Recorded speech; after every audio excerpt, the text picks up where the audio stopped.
Hello friends, एक बार फिर से स्वागत है आप सभी लोगों का अपने परिवार में, अपने चैनल पे यूनिक टॉपर्स पे। डियर, हम लोग क्या काम कर रहे हैं, हम लोग force and laws of series में क्या कर रहे हैं, बेसिक से चीज़ों को हम लोग समझने की कोशिश कर रहे हैं। और उसमें हम लोगों ने क्या किया, 1 बाय 1 करके फोर्स को समझा है, फिर फोर्स के टाइप्स को समझा है, फोर्स के इफेक्ट को समझा है, बैलेंस्ड और अनबैलेंस्ड फोर्स को समझा है। वैसे हमें न्यूटन्स लॉ स्टार्ट करने थे, Newton's laws of motion start करने थे, लेकिन उसके पहले मैंने सोचा कि आपको मैं थोड़ा सा इनर्शिया के बारे में बता दूँ कि इनर्शिया है क्या।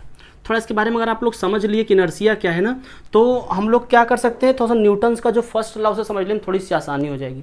एक्चुअली क्या होता है ना, जैसे मैं बता दूं आपसे, इस दुनिया में जितनी भी वस्तुएं हैं, ध्यान से समझना मेरी बात, इस दुनिया में जितने भी ऑब्जेक्ट हैं, हर ऑब्जेक्ट क्या होती है, वो जिस मोशन में है या फिर मैं बोलूँ जिस स्टेट में है, अगर वो रुकी है तो वो रुका रहना चाहती है, अगर वो जा रही है तो वो जाते रहना चाहती है। मेरी बात थोड़ा समझने की कोशिश करिएगा। जैसे मैं बता दूं आपसे कि अगर इस मार्कर को मैंने रख दिया, ठीक है, मार्कर को मैंने रख दिया, तो ये मार्कर मूव करना नहीं चाहेगा, मतलब रेसिस्ट करेगा। अगर मैं कोई चेंज करना चाहता हूँ, इसको अगर मूव करना चाहता हूँ, तो ये रेसिस्ट करेगा। कितना रेसिस्ट करेगा, जितना इसका मास होगा। एक तरीके से कह सकते हो ना कि जितना रेसिस्ट कर सकता है।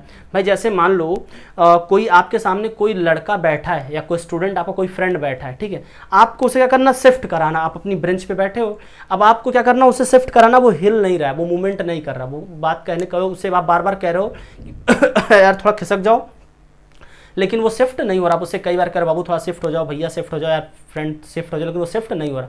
फिर आपने क्या किया, उसे फोर्स लगा, उसे शिफ्ट कर दिया, मतलब उसे धक्का लगा के शिफ्ट कर दिया। उसने रेसिस्ट किया, कितना रेसिस्ट किया, जितना वो रेसिस्ट कर सकता था, जितना उसकी क्षमता थी अपनी कैपेसिटी के अनुसार, उसने रोकने की कोशिश किया। लेकिन आपने ज़्यादा फोर्स लगा दिया, आपने ज़्यादा एनर्जी लगाई, तो आपने क्या किया, उसको वहाँ से पुश कर दिया, आपने उसको शिफ्ट कर दिया। बात समझ में आई। तो इनर्शिया भी कुछ ऐसे ही है। एक्चुअली में क्या होता है ना कि किसी भी बॉडी में जो भी चेंज होता है वो उसको रेसिस्ट करती है। ये कह सकते हो आपकी क्या होती है, एक प्रॉपर्टी होती है। आप सीधे सीधे कह सकते हो क्या है कि इनर्शिया इज द प्रॉपर्टी। आप सीधे सीधे कह सकते हो क्या कि इनर्शिया इज ए प्रॉपर्टी। किसकी प्रॉपर्टी है, किसी भी बॉडी की प्रॉपर्टी। आप सीधे से लिख सकते हो क्या, inertia is a property of a body. ध्यान समझना क्या है, ये प्रॉपर्टी किसकी प्रॉपर्टी है, किसी भी बॉडी की प्रॉपर्टी है, किसी की बॉडी की प्रॉपर्टी है, ड्यू टू विच, जिसके कारण क्या करती है, it resists a change in its state. कह सकते हो क्या, due to which it resist, क्या करती है, जिसके कारण क्या करती है, ये रेसिस्ट करती है। किसको रेसिस्ट करती है, अ change in its state, a change in its state. A change in its state का मतलब यहां पे क्या हो रहा है, अच्छा स्टेट का मतलब कह सकते हो, आपके दोनों स्टेट की बात मैं करूंगा। इट्स स्टेट ऑफ, कह सकते हो आप स्टेट ऑफ रेस्ट और of uniform motion. State of rest और ऑफ यूनिफॉर्म मोशन। थोड़ा समझने की इसको कोशिश करना, यूनिफॉर्म मोशन। मेरे कहने का मतलब क्या हो रहा है कि एक ये प्रॉपर्टी है, किसी भी बॉडी की एक प्रॉपर्टी होती है जिसके कारण वो रेसिस्ट करती है। क्या रेसिस्ट करती है, change in state of rest. अगर वो रेस्ट में है तो रेस्ट में रहना चाहेगी, अगर वो यूनिफॉर्म मोशन कर रही है तो वो क्या करेगी, यूनिफॉर्म मोशन करना चाहती है। बात समझ में आ रही है।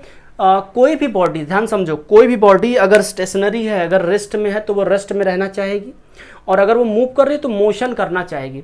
तो एक्चुअली में किसकी प्रॉपर्टी होती है, किस वजह से होता है ये होता है इनर्शिया की वजह से। अभी आपको मैं आगे बताऊंगा, जब मैं न्यूटन का जब फर्स्ट लॉ बताऊंगा तो कुछ इसमें बताऊंगा कि एक्चुअली क्या हो रहा है ना, कि देखा जाए तो जो इनर्शिया है वो एक कुछ काफ़ी हद तक सिमिलर है किससे, न्यूटन के फर्स्ट लॉ से। लेकिन अभी आपको सिर्फ इतना समझना है कि किसी भी बॉडी की एक प्रॉपर्टी होती है जो उस बॉडी को रेसिस्ट कराती है। अगर वो बॉडी मूव करना, आप उसको मूव करा रहे हो तो वो क्या करेगी, अगर वो मूव कर रही है तो वो मूव करते रहना चाहेगी, अगर वो रुकी है तो वो रुकी रहना चाहेगी।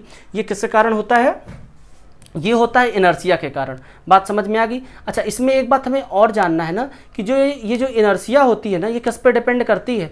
बात समझिएगा, ये किस पे डिपेंड करती है, याद रखिएगा कि it depends on mass of the body. किस पे डिपेंड करती है ये, इट डिपेंड्स, ये इंपॉर्टेंट चीज़ है, इट डिपेंड्स अपॉन या it depends on mass of body. Mass of body याद रखिएगा किस पे डिपेंड करती है ये, किसी भी बॉडी, जिस बॉडी की हम बात कर रहे हैं उसके मास पे डिपेंड करेगी। जैसे मान लो अब मैं ले लिया क्या, मैं मान लो क्या करता हूँ, एक मैं ले लेता हूँ एक बुक नहीं लूँगा, मान लो मैं एक चलो बॉल ले लेता हूँ, चलो मैंने एक फुटबॉल ले लिया, ठीक है। अब इस फुटबॉल को अगर मुझे पुश करना है तो मैंने फोर्स लगाया, और फोर्स में जैसे ही लगाऊँ तुरंत क्या करेगा, ये मूव करना स्टार्ट कर देगा। लेकिन जैसे मान लो मैंने इतना ही बड़ा एक में दूसरा मैंने क्या कर ले लिया, मैंने एक स्टोन ले लिया, स्टोन ले लिया, ये मेरा क्या था, ये मेरा फुटबॉल था। जब मैंने फुटबॉल को पुश किया तो ये फुटबॉल क्या मूव किया, लेकिन जब मैंने स्टोन को मूव किया तो ये मूव नहीं करेगा, बल्कि हमें चोट भी लग जाएगी। क्यों? क्योंकि इसका मास क्या है, इसका मास कम है, इसका मास कम है, और इसका मास क्या है, ज़्यादा है, इसका मास बहुत ज़्यादा है, भले ही साइज सेम है।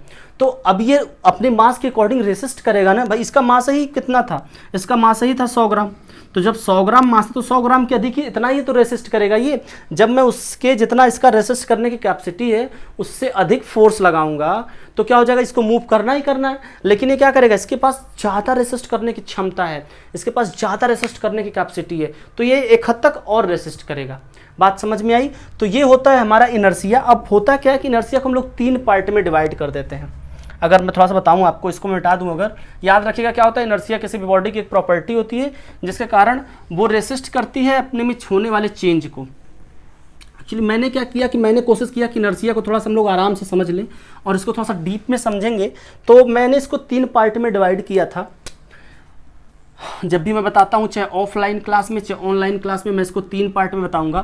तो बताता हूँ, एक होता है इनर्शिया ऑफ रेस्ट होता है, दूसरा होता है इनर्शिया ऑफ मोशन, या कह सकते हो आप यूनिफॉर्म मोशन, या तीसरा कह सकते हो इनर्शिया ऑफ डायरेक्शन।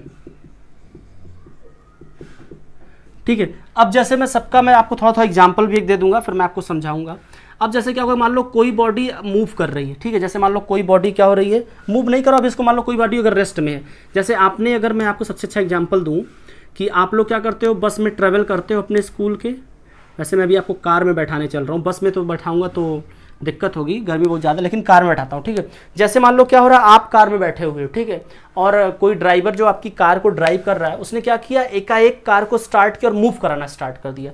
मतलब एकाएक जब मोशन होगा तो क्या होता है, हम लोग पीछे गिरना स्टार्ट हो जाते हैं, मतलब हम लोग पीछे गिरना स्टार्ट हो जाते हैं। तो ये क्या होता है, ये होता है इनर्शिया ऑफ रेस्ट। क्यों रेस्ट हो रहा है? क्योंकि आपकी बॉडी तो रेस्ट में थी, तो आप मूव होने के बाद भी रेस्ट में रहना चाहोगे, मतलब आपकी बॉडी जो है वो रेस्ट में रहना चाहेगी, आपकी बॉडी मूव करना नहीं चाहेगी। बात समझ में आ गई? ये होता है inertia of rest. Inertia of motion की अगर मैं बात करूं कि मान लो आप बस में जा रहे हो, आप स्कूल जा रहे हो, ठीक है, जैसे ही सामने ब्रेकर आ गया या स्कूल का गेट आ गया, या एकाएक मान लो जा रहे थे रास्ते में, बस सामने एक कुत्ता आ गया, तो आपके ड्राइवर ने क्या किया कि तुरंत बस पे ब्रेक लगाया। अब समझो, आप आराम से बैठे थे, आराम से बुक बैठ के पढ़ रहे थे, लेकिन जैसे उसने ब्रेक अप्लाई किया, आप क्या किया, आगे वाले पे गिरे ऊपर धड़ाम से, आगे वाले को ऐसे गिरे धड़ाम से। तो ये क्यों हुआ? क्योंकि आपकी बॉडी तो मूव कर रही थी, आपकी बॉडी तो मूव कर रही थी, बस ने स्टॉप किया, तो आपकी बॉडी अभी भी मूव करना चाहती है, वो रुकना नहीं चाहती थी।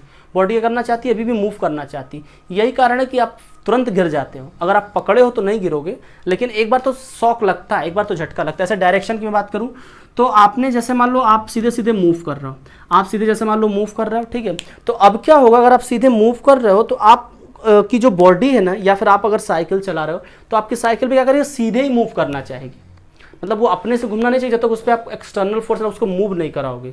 जैसे बता दूं मैं आपसे, कभी कभी आपने देखा होगा कि जैसे कि अगर आपको आगे घर के, आप अपने घर जा रहे हो और आपके घर के आगे कोई, वो कह सकते हो कि कोई मोड़ आ गया जहाँ से आपको मुड़ाना है, ओके, तिराहा है, चौराहा है, बट आपने क्या किया, आपकी स्किल की स्पीड थोड़ी सी ज़्यादा है। अब आप जब मूव कराओगे तो मूव ही नहीं होगी साइकिल, वो ऑटोमेटिकली वो सीधे ही जाएगी। अब मूव कब होती है, एक मिनिमम स्पीड तक मूव होती है, मतलब एक हम लोग स्पीड अगर कम है साइकिल तो हमारी मूव हो जाएगी।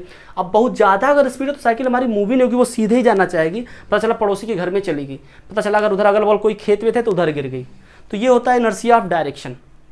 तो याद रखिएगा क्या होता है, इनर्शिया एक बॉडी की प्रॉपर्टी होती है जो रेसिस्ट होती है। तो इसको 3 पार्ट में आप डिवाइड कर सकते हो, तीनों की आप अलग अलग डेफिनेशन लिख लो, कोई दिक्कत नहीं, और एग्जांपल भी लिख सकते हो, बस वाला एग्जांपल लिख सकते हो।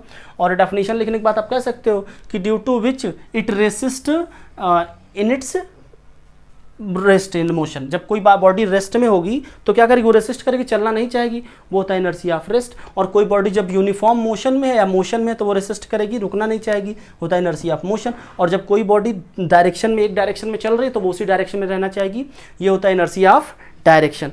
अब हम इसके बाद अब सीधे बात करने चलेंगे आपको न्यूटन के फर्स्ट लॉ पे, ठीक है। तो उसे थोड़ा सा ध्यान से समझिएगा और एग्जाम में क्वेश्चंस बनते हैं, ये भी एग्जाम में आता है, याद रखिएगा, ये भी इंपॉर्टेंट है। डेफिनेशन इसकी 2 मार्क्स में आई है, पिछले बार 2 मार्क्स में आई है, तो याद रखना, इसको ध्यान से समझना। That's all for today. और एक बात और कि आप लोग अपने मित्रों को थोड़ा शेयर कर दिया करो यार। मैं कोशिश करता हूँ कि आप लोग तो पढ़ रहे हो, आप अपने क्लास के जितने भी फ्रेंड्स हैं ना, आप उन तक भी शेयर करो, यही मेरी आपसे एक हम्बल रिक्वेस्ट है। बाकी मैं और कुछ नहीं कहूँगा। और आप नए हो तो सब्सक्राइब कर लेना, लाइक वाइक कर दिया करो। कोई दिक्कत आ रही है तो कमेंट करो, मुझे टेलीग्राम का चैनल है, वहाँ से मेरे ग्रुप को ज्वाइन करो, ठीक है। पर्सनली मुझसे आप कॉन्टैक्ट कर सकते हो अगर आपको कोई समस्या आ रही है तो। That's all for today, have a great day, bye bye.